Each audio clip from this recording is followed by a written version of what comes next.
Power factor पे based question है बच्चों, ठीक है। वैसे तो फॉर्मूला अगर आपको पता है तो cos phi is the power factor which is r by Z, ये होता है पावर फैक्टर। इसको क्यों बोलते हैं कि जब आप एवरेज पावर निकालते हो, so apart from voltage and current average power depends on an additional factor cos phi, इसीलिए इसका नाम पावर फैक्टर है। अब ये फाई होता क्या है, देखो जब आप फेजर ड्रॉ करते हो तो इधर की तरफ ड्रॉ करते हो आर, इधर आप ड्रॉ करते हो एक्सएल माइनस एक्सी का मॉड, ये आता है आपका जेड। तो कॉस फाई जो होता है ना वो आर बाई जेड होता है, यहाँ से बेस अपॉन हाइपोटेनस, ठीक है। अब डायग्राम से याद कर सकते हो, फॉर्मूला याद है तो ये कुछ भी करने की ज़रूरत नहीं है आपको, डायरेक्टली फॉर्मूले में वैल्यू पुट करनी है।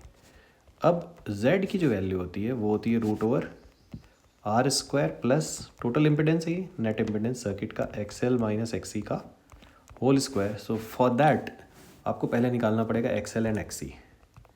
एक्सएल होता है ओमेगा एल, ओमेगा का मतलब है 2 पाई एफ, एफ गिवन है 50 और एल की वैल्यू है 100 अपॉन पाई के साथ एक है मिली। तो ये देखो बच्चों पाई तो हो गया कैंसिल, 10 रेज टू पावर ये 100 है मतलब 2 एंड 2 पावर 4 हो गई, उसमें से 3 माइनस कर दिया तो एक पावर बच गई 10। एक्सी जो है 1 अपॉन ओमेगा सी होता है, ठीक है। अब ओमेगा क्या होता है, वही 2 पाई एफ अभी जो आपने लिखा था, और सी की जो वैल्यू है वो है 10 raise to power minus 3 upon pi, तो इस पाई को मैं ऊपर भेज देता हूँ, वो हो जाएगा कैंसिल।